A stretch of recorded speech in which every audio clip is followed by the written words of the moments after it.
Hello and welcome to the Fuel, Run, Recover podcast, helping everyday runners fuel better, run smarter, and recover faster so you can reach your full performance potential. I'm your host, Stephanie Natchek, dietitian, fitness coach, and a fellow runner too. As the owner of Stephanie Natchek Performance Nutrition, I've spent the last 10 years helping runners learn to fuel their bodies, level up their running performance, and establish healthier relationships with food and exercise. If you're ready to reconnect with your love of running, then let's get started on today's episode. So, welcome to today's episode where I am so excited to be welcoming on one of my personal clients. With me today, I have Bridget Robinson, who is a tremendously experienced runner. As you're going to hear when Bridget tells her story just in a few minutes, is someone who has run literally dozens of marathons and, has been a runner for many, many years and is somebody who doesn't seem like someone who would need help and coaching and someone to really get them more prepared for their races just because of the amount of experience that they have. And so I thought today this would be such a great opportunity for you all, my listeners, to hear Bridget's story and really learn that when it comes to running, there's always more that we can learn. And also that just because someone is maybe doing something a certain way for so many years doesn't necessarily mean that it's working or that there isn't something that we can do to do things better or more effectively.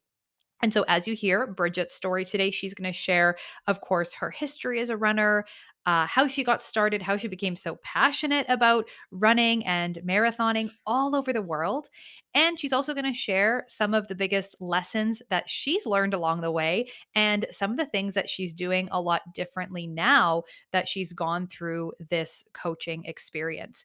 So, thank you so much, Bridget, for agreeing to do this guest episode with me.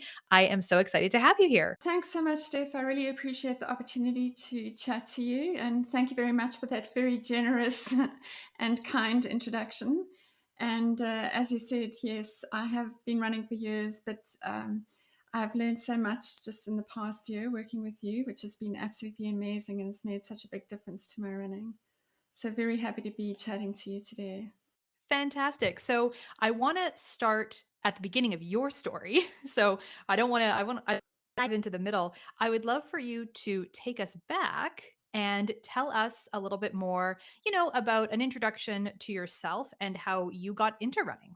I grew up on a farm in a very remote area in South Africa, and we didn't have any electricity when I was growing up, which is actually something I'm super grateful for because I had two brothers and we were always outside playing outdoors, playing on go-karts, running around the farm, walking, and just doing so many outdoor activities. And my dad, who wasn't a runner, was very influential when I look back on my running career because he did take us on lots of very long hikes, some of them multi-day hikes where we carried our own packs. And we used to climb mountains and do different things. And he used to always say, nothing worthwhile is easy if we ever did complain about anything. And then when I went to university, I used to swim a lot. A friend and I used to swim mile races in lakes and really enjoyed that and did yoga. But a couple of my friends were runners, and I went to university in Pietermaritzburg, which is where the Comrades race starts from on the down run and ends on the up run.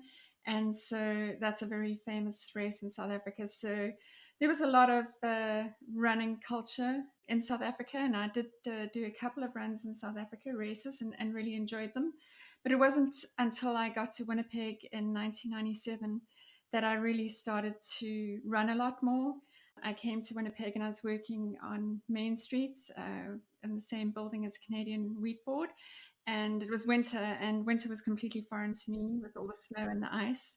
So I did end up going down to the basement gym and running on what I refer to as the treadmill at lunchtimes. And the Canadian Wheat Board had a running group that used to go running outdoors, and they encouraged me to run outdoors with them. And I was so naive about winter running that the first run we went on, one of the guys had to lend me a pair of socks to use as mitts. But we did run across the Red River, and I was absolutely hooked after that. Didn't realize, obviously, that that was even possible to run across a frozen river. So really enjoyed that. And I did a lot of the week runs with them. And they always said to me that I should do the long runs with them and train for the Manitoba Marathon. But it was completely inconceivable to me at that point that I could run a marathon. And so I didn't even contemplate it until an old high school friend contacted me from London. And she was writing a book on running, and she just wanted to chat to me. And through that chat, she invited me to run the Paris Marathon with her in 2005. And neither of us had been very athletic at high school. And she told me about all the many marathons she had run. And I figured, well, if she could do it, I could do it. And went to Paris, not having seen her for about 15 years. And we did the Paris Marathon together. And that was the start of very many marathons together. Amazing, amazing. And so, like I said during the introduction, you've run many races, many more than I think a lot of people have. And so, tell us a little bit more about the marathons, or just all the sort of different races that you've won, and which was your favorite and why? Well, that's a difficult question to answer in terms of the favorite one because there have been so many incredible races and for many different reasons. So, my running friend Lisa, after we did Paris together, she was very inspired to run a lot of different races together. And so, I was privileged and lucky enough to be able to go to Europe and travel with her. And Kent, my husband, was understanding enough to have all of our holidays basically be marathon holidays. And so we did some very exciting runs. We ran in Stockholm, which was fantastic, and Prague, and the Medoc Marathon, which I'm sure you may have heard of, which has a lot of different wineries that you run through past the chateaus, and they give you wine, and it's more like a festival than a marathon actually, because everybody's dressed up, and they actually not only do they dress up, but they also have different things like on wheels, like chariots that they're pushing, and it's just a lot of fun. And as you go through the villages, everybody's singing and dancing on the cobbled streets, and they serve different food along the way, like cheese and bison and ice cream and oysters, and just not what you'd expect a marathon to be. So that was a lot of fun. And then I've done some marathons in North America as well, different ones, Miami and Napa Valley. My best friend and running buddy Rosemary and I have a goal to try and run all 6 world majors. So, having just mentioned all those marathons, actually, my favorite one is one that I ran in my home country in South Africa. And because I had this goal to do one a year, I was spending Christmas with my mom on her farm. And I hadn't run a marathon yet, and I was going to have to leave her farm early to go to Johannesburg to do a marathon. And I just didn't want to leave. So I decided I'd just run the marathon at home on my mom's farm, and that she'd be the race director and set up a informal water station. And I found a 4.2K route that my younger brother referred to as the crown because it ran around the top of the mountain basically. And different ones of my mom's dogs joined me, and I did that loop 10 times. And it's really funny that I'd have that one as my favorite one because I absolutely adore running loops. And that was 10 loops. But what I really loved about it, it's the only marathon that my mom was at. And really just loved doing that at home in South Africa. And then my favorite formal marathon would be also in South Africa, and that would be the Comrades Ultra Marathon. Basically, I love that marathon because it's the world's oldest and largest ultra marathon. And the race was originally started to remember comrades who had fallen in World War One. And so there's a lot of history and a lot of tradition with that marathon, which is incredible. Lots of camaraderie. And the Comrades Marathon has a back to back tradition. So basically, the race alternates direction every year. The one year it starts in Pietermaritzburg and you run 89 kilometers down to Durban. And then the next year they switch directions. And the one run's called the up run and the other run's called the down run, but it's really up, down, up, down, up, down. And if you do the up and the down in 2 consecutive years as a novice, you get a back-to-back medal. And so I was lucky enough to complete those two in 2010 and 2011. And I must say that's something I will never forget. And my dad, just before I left to do it in 2010, told me to do my best and have fun. And that's something that's really resonated with me, not just with running, but in life in general. And when I was finishing the run, I planned to finish it in under 11 hours. And I realized near the end that I'd be able to walk and still meet that goal. But I remembered what my dad had told me. And the last 3 miles of the run were the fastest 3 consecutive miles of the race, because I just knew that I should obviously be doing my best and not just lollygagging at the end. So that race has a lot of great memories and means a lot to me. Yeah, I love that. I love that. And so which way was more challenging in your opinion? The up or the down for that one? Like which one is harder? Is there one that's harder versus easier? Well, that's a great question. Yeah, that's a really good question, Steph, because it's very interesting. A lot of people will have everybody that you ask has a different opinion on which one's easier. I did the down run first, and I was very well trained for the down run. And also, I knew that there was going to be a lot of downhill at the end, and very quite steep downhill, and for lengthy periods when your legs are pretty tired. So I actually did do a lot of leg strength work for that. And when I was running down, I found 4 guys that were running next to each other, and I used them as a kind of a break because they were talking, and I decided that I wasn't going to pass them. I was just going to, take it slow and be more conservative rather than hurt my quads. And that worked out really well for me. So I did find that one easier. For the up run the following year, to be totally honest, I did a lot less training. And I actually got to a point in the run, I was about halfway, and because most of the uphill is in the first half, just like most of the downhill is in the second half of the previous year. And it was extremely difficult the first half for me. And I got to halfway and I figured I wasn't going to be able to finish in time. So I decided that I was just going to enjoy it until the bus came and picked me up. And so I was walking along and looking at the scenery and really enjoying myself. And I had a t-shirt on that had Canada written on the back. And this lady came running up to me and she said, "Hey, you wouldn't happen to be Lisa's friend, would you?" And I thought, wow, like of all the people running, there's thousands and thousands of people running. But she knew Lisa, my friend from England, and she knew Lisa had told her that I was running from Canada. So I told her, yeah, I am Lisa's friend. And she said, "Well, what are you doing? Why are you, it looks like you're on a picnic just strolling around." And I said, "Well, I don't think I'm going to finish." And she said, "No, of course you are. You can finish." She said, the second half's way easier than the first half." And after she told me that, I realized, well, I just wasted a bunch of time lollygagging along. So I really had to focus and get it done. And I did manage to finish with a few minutes to spare. But the interesting thing is, when I started the race, they have what they call buses, which are basically just big pace groups. And they had 2 different 12-hour buses, 12 hours to cut off. And it's a little bit of a different race in South Africa. It's gun time. So basically, the gun goes off at 5 a.m. in the morning, and then at 5 p.m. in the evening, they shoot the gun again, and you're not allowed to cross the line. So people that have been running, it's really sad actually. People that have been running for 12 hours get to the finish line, and if the gun's gone off, they can't cross the finish line. So the 2 pace groups for the 12 hours, both of them had passed me in the first half.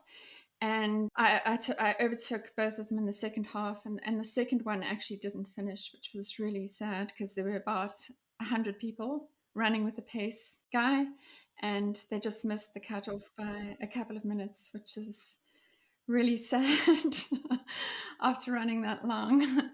Yeah, no kidding. Absolutely, absolutely. So, I mean, you're running all over the world, right? Like that's such a cool thing to have all those experiences and, run in all these different places. But what comes to my mind and what I think a lot of people listening here sort of, have to appreciate, or maybe their mind immediately goes here like mine does, is that you need to be really dedicated to the sport of running and really love running to put all of the time and effort into training for all of these different races.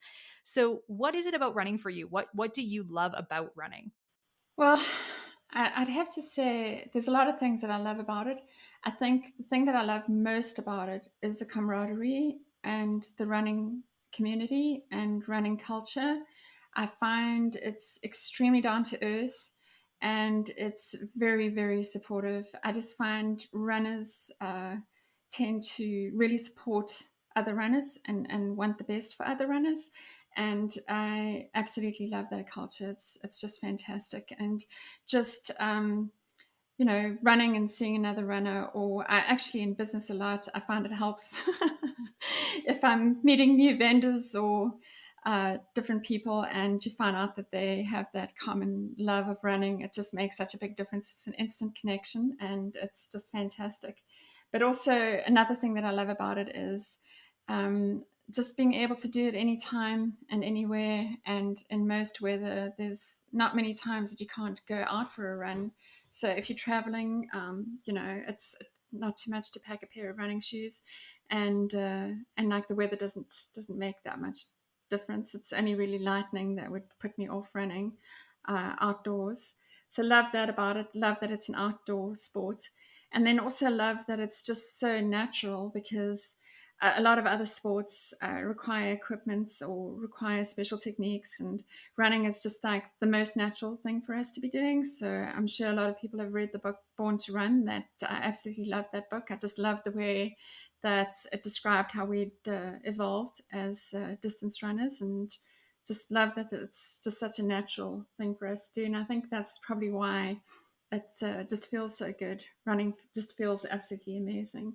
And then also just long runs. I love running without music because I just love letting my mind go. And I find often, even if I didn't set out to solve a problem, I'll come back from a run, and just that creative process of having lots of oxygen to your brain without having to think much about what you're doing, moving your legs and arms, sometimes allows you to think, and it's a very creative process as well. And then also, it's a very incredibly efficient way to keep fit.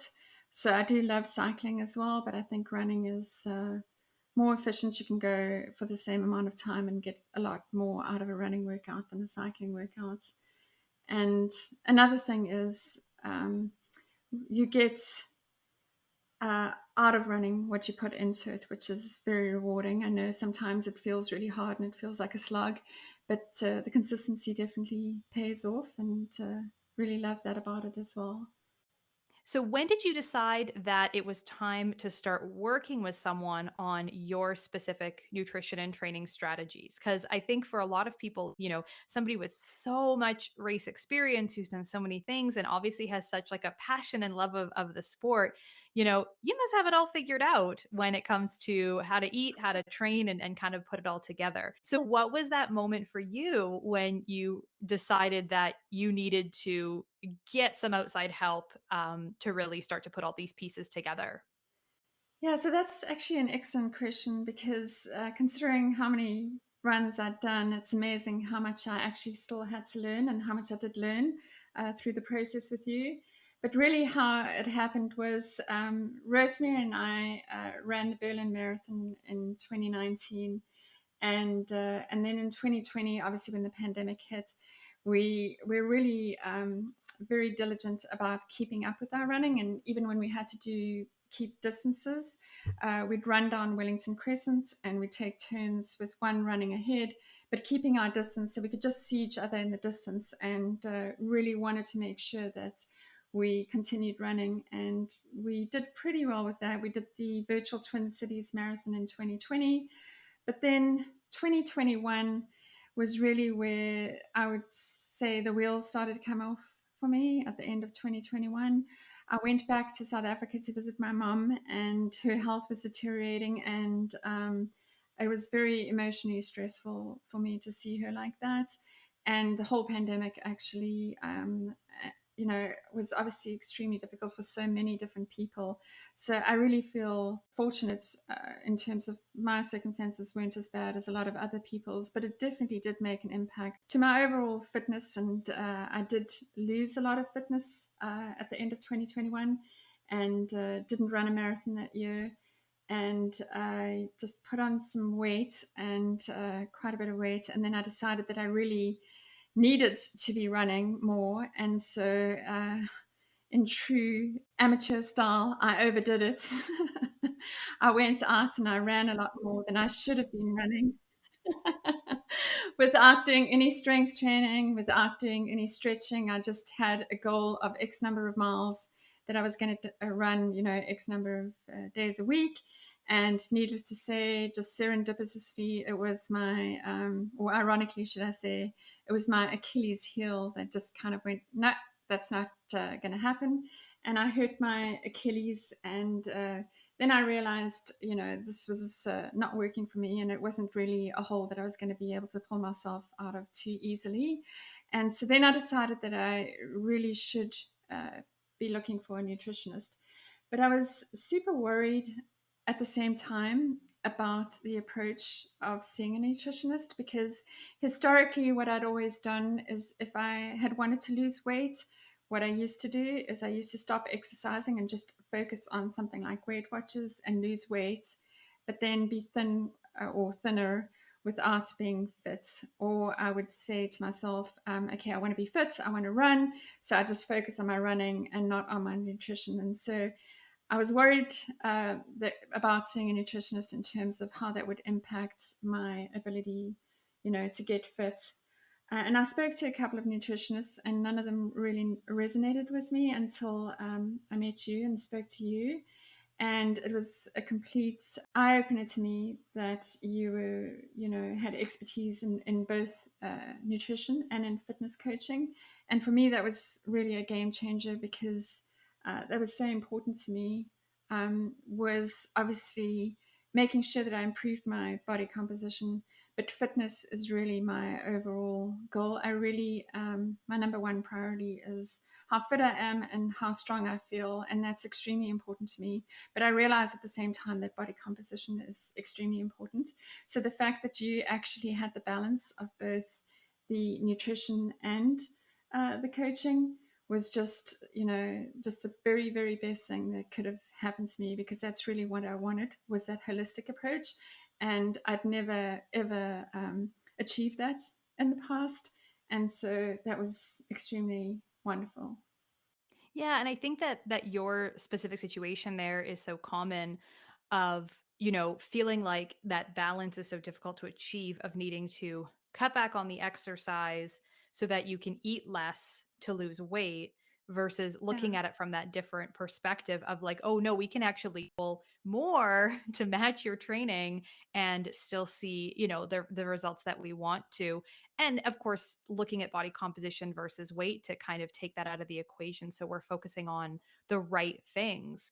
And so within that, what were some of the biggest or most impactful lessons that you learned, sort of during your coaching experience? What were some of the big things for you that you came away with? Well, there were a lot of different things, Steph, that I learned, and lessons that have really served me well and continue to serve me well. And I would say that from a nutrition perspective, fueling for fitness, and I used to actually run fasted. I had read, that it wasn't that important. There's so many different things that you read online. And I had read that it was fine, to go for a long run without having breakfast and just wake up and get going. And so that was how I used to do a lot of my runs. And so it was really impactful, getting an understanding of needing to fuel for your training and how important that was.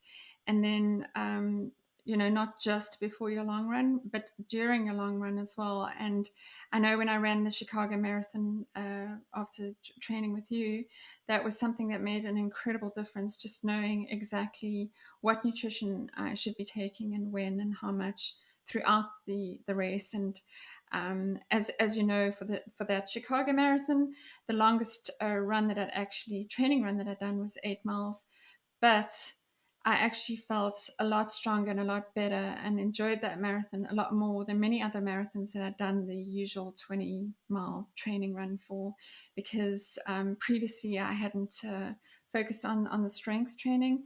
I was very casual about strength training. And really, the reason for that is because I love running, I enjoy running. I don't enjoy strength training.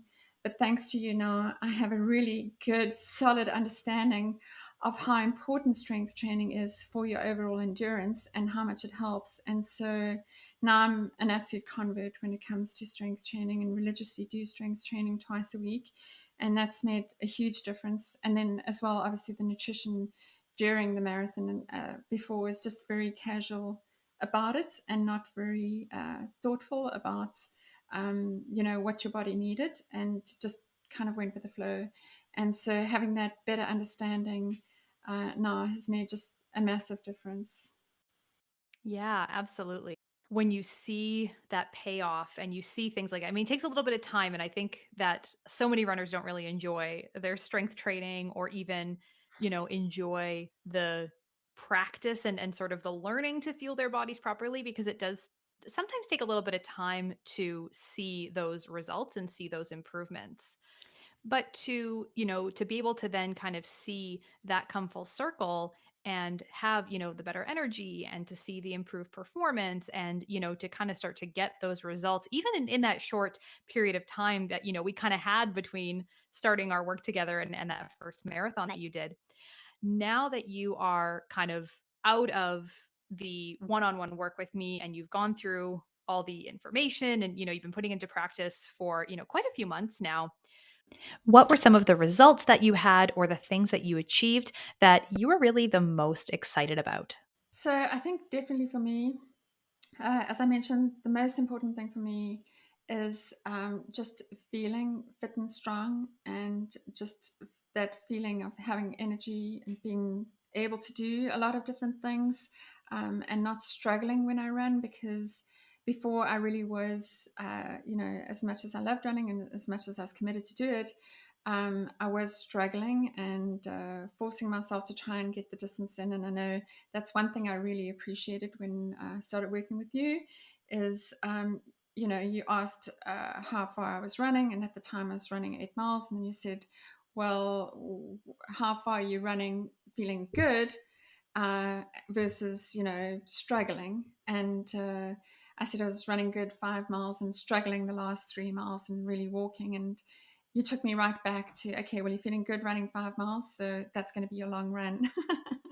Which really makes so much sense thinking of it now. But obviously, that was something I hadn't figured out for myself and wouldn't have been able to figure out for myself. And just really having that structure and the expertise that you provided to me really made a huge difference. And that feeling now of just feeling strong and fit, and my body composition has changed a lot. I've lost a lot of weight, but really at the end of the day, it's important, obviously. But the most important thing for me is how I feel. And being able to run a marathon and to really enjoy running the marathon. And I'm not too concerned about the time that I finish a marathon in, but I am wanting to be able to do the very best that I can do on that particular day when I'm running a marathon, and enjoy it is just a bonus, obviously. And that's something that's a huge difference that you've made. Is I feel strong, I feel fit, I enjoy running, love it. And yeah, it spills over into so many other areas of your life as well. I mean, that feeling of being strong and fit just in everyday life makes an absolute huge difference. It's a wonderful, wonderful thing. Yeah, and then I love that you said that, because I think that's such a common experience amongst runners is you're doing the emotions, you're signing up for the races and you're, training for events and putting in all this time into it, but it sucks. Like the struggle or just the, Yeah. low energy. And there's a lot of like, kind of running culture out there on the internet that kind of has this like running sucks, running is hard. running is torture sort of mentality. But I think sometimes people think that, in actuality, it's supposed to always be this really dreadful thing that we put ourselves through. And it's amazing when you start doing the right things with our training and kind of, again, Mhm. putting these pieces together. It's like, oh no, I can actually run. I mean, a marathon's always going to be hard. Like, I don't care who you are. Like, a marathon's always going to be challenging, but I can go out for a 5 mile run and I can like, I can get back and feel like I had more to give. I'm not walking at the end of that 5 miles. Or I can then go about the rest of my day and have energy. If somebody called me up and said, hey, do you want to go for like a walk or a bike ride or do something? It's like, oh yeah, okay. Like, I've got enough gas in the tank to go about the rest of my day and feel like I can live my life, rather than running kind of sucking and having nothing left to give the rest of our time or energy throughout the rest of our lives. So it's not always about doing more.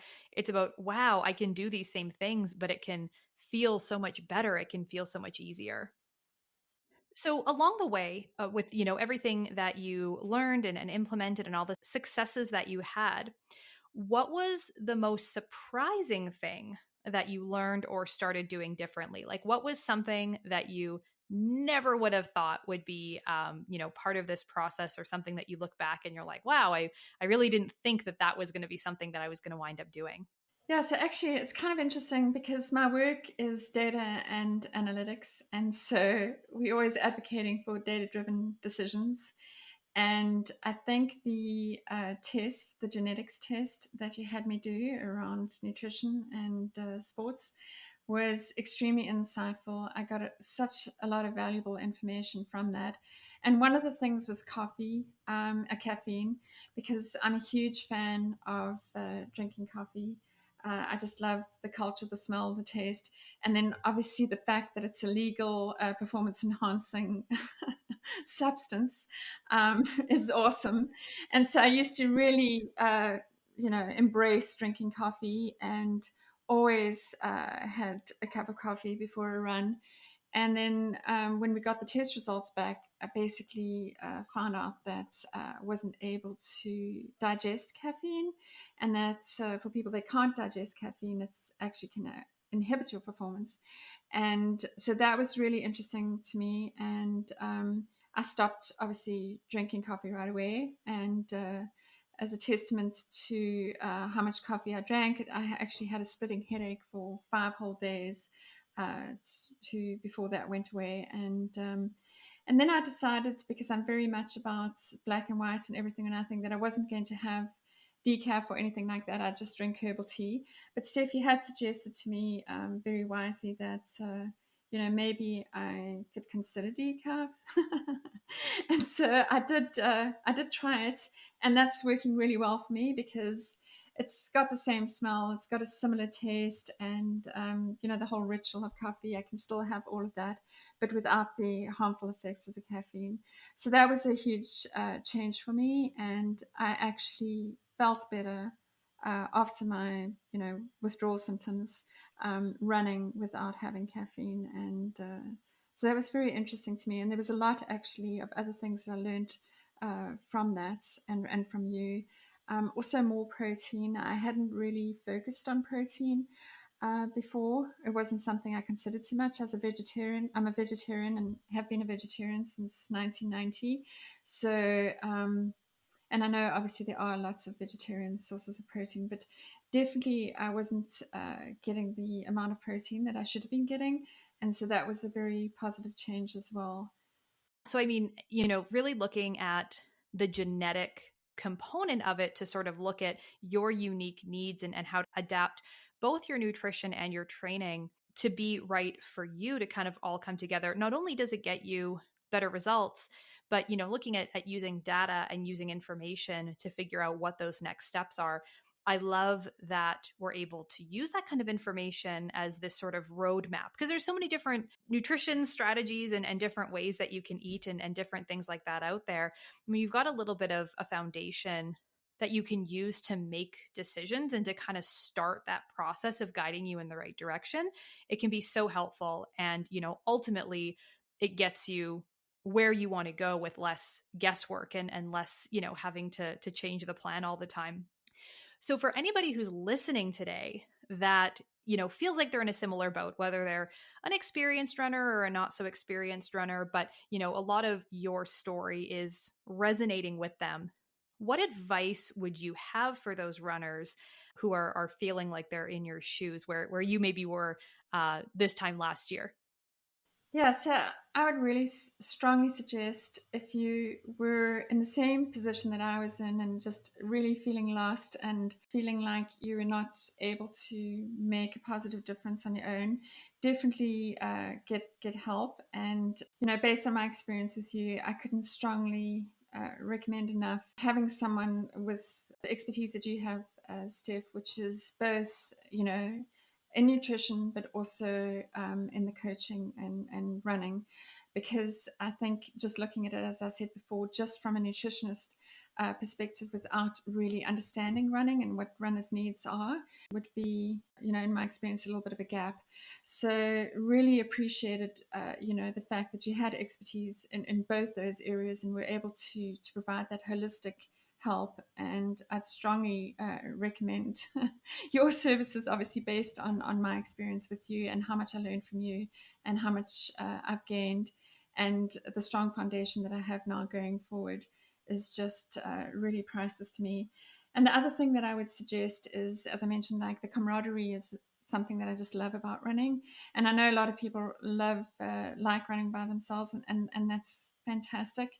But if you do have a chance to run with a group or run with a buddy, I think that's a fantastic thing to do as well. And there's been studies that have shown that you feel less pain if you're working out in a group. So for that reason alone, if nothing else, that's a worthwhile thing to do. And then Big Sky Run Company, and full disclosure, my husband's one of the co-owners. There's 4 wonderful owners of their company. It's a wonderful running shop. They have a great run club, free run club. So joining something like that, or there's many different run clubs in Winnipeg that you can join. I think that helps a lot, having that accountability, knowing that you're going to be meeting with people and friends, and it makes it a lot more fun as well, running with others.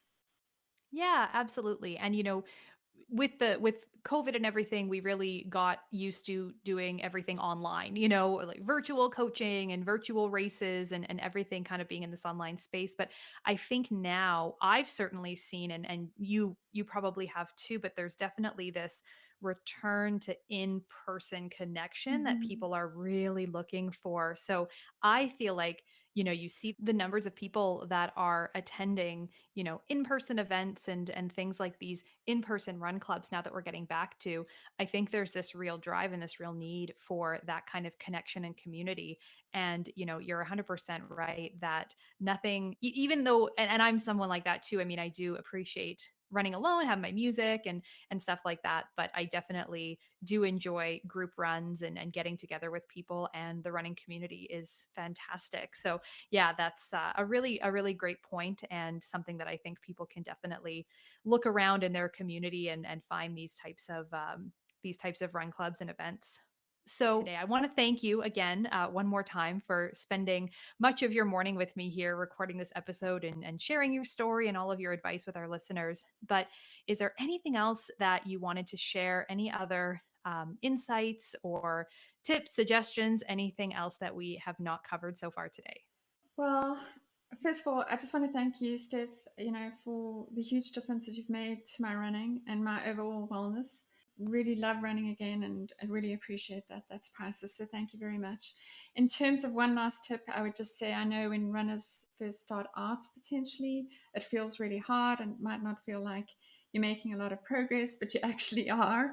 And consistency is really important, and just stick with it and it will get better. And then the very last thing, I just want to give a big shout out to my best friend Rosemary, who she was worked this last weekend. Today is the first day of her retirement, and instead of sleeping in as most people would, she woke up super early to come and do a 12-mile training run with me, even though she's not training for any race, but she wanted to support me in my training for Grandma's Marathon. So thank you, Rosemary. You're the best. And thanks so much, Steph. I really appreciate everything you've done for me. That is friendship. That is friendship. I love that. Well, thanks once again, Bridget. It was an absolute pleasure working with you. And of course, for being a guest here on the Fuel Run Recover podcast. So that is all for today. And we will see you in the next episode. Bye for now.